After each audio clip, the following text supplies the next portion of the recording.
8 years old, and I decided it was time for me to grow up and get a hobby. A capital H hobby, like a real man. Now, I'd been dabbling in hobbies for a while. I had an HO model train set, I was building Estes model rockets, collecting some baseball cards, but it was time to get serious. It was time to engage in a little philately, stamp collecting to the average person. And this is a story of how my philately got me in a little bit of trouble with my father. So I started collecting stamps the normal way, right? A first-class stamp on an envelope to my parents. Lifting something from a birthday card to me. This is before the internet, so there was no Facebook walls to post on.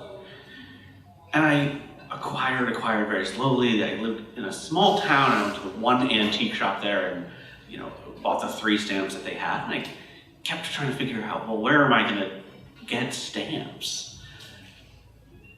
And my friend Sarah, my dear friend Sarah, one day I was telling her about my new hobby, and she said, "Oh, I started collecting stamps too." All right, a stamp collecting buddy, just what everybody needs. And we traded back and forth a little bit, but there was only so much that we could do. And a couple months later, she said, "Neil, I've met somebody. You have to meet this guy. His name is Harold." Now, Harold was an older gentleman, closer to my grandfather's age than my father's age even. And Harold lived in the next town over. Elmira, New York, its heyday was around 1972 or so, and this is sometime past that. So Elmira's in great decline, and it's a great place to collect stamps because there's nothing else to do there.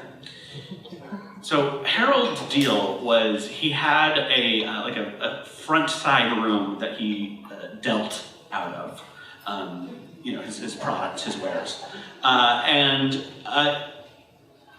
I don't know how Sarah had first met him, but she was like, "Neil, you gotta go to Harold's house. He has, this little shop. You could buy stamps there." It was magical to us.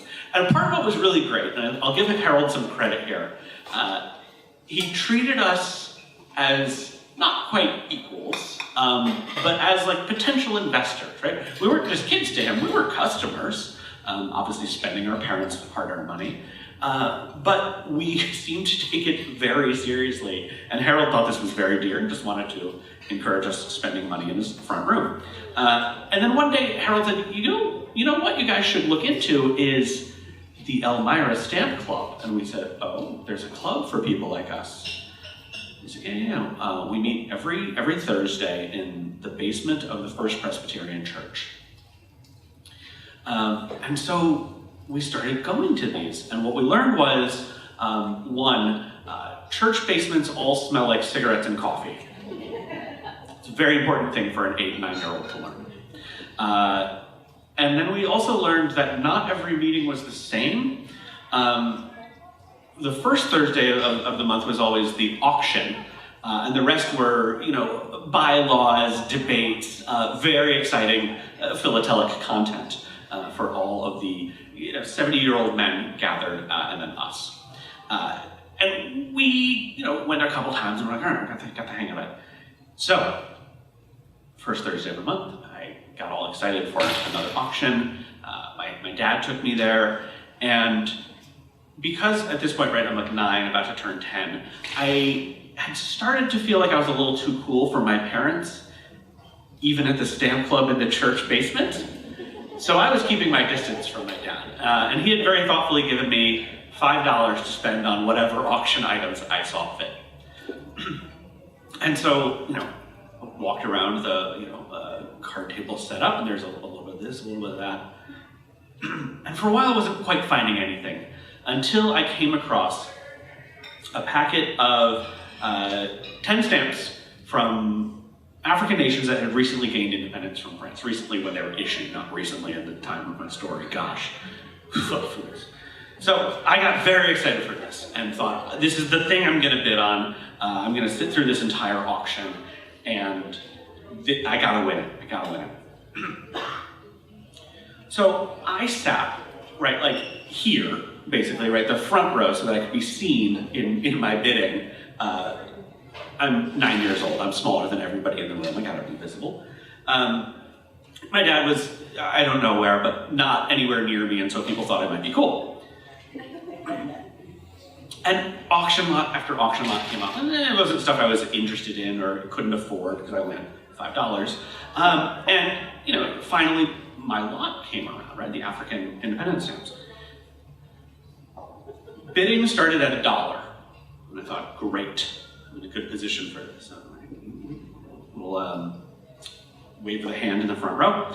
And the bidding increments went in 25-cent increments. I'm sure none of you woke up today and said, I'm going to go to the StorySlam tonight and learn about stamp auction bidding. But here you are. You're in it now. So I started at $1, and then somebody bid $1.25. I said, $1.50, right? And it went back and forth. And finally, the auction ended at $4.25. I had won. I was very pleased with myself. Thank you for your support.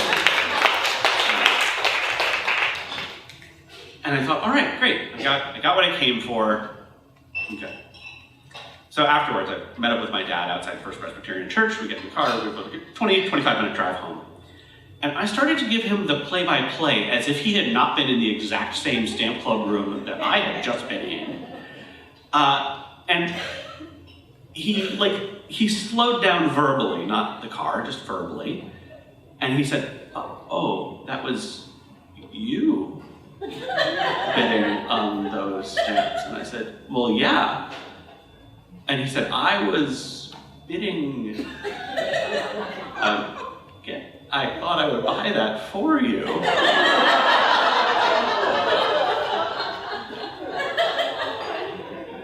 And that's how I beat my father at a stamp auction. Over the years, I drifted away from stamp collecting. My father always remembered this story fondly. And these days, I've moved on to more animalistic pursuits. I still like the thrill of the chase. And so on Saturdays and Sundays, you can see me out bird watching. Thank you.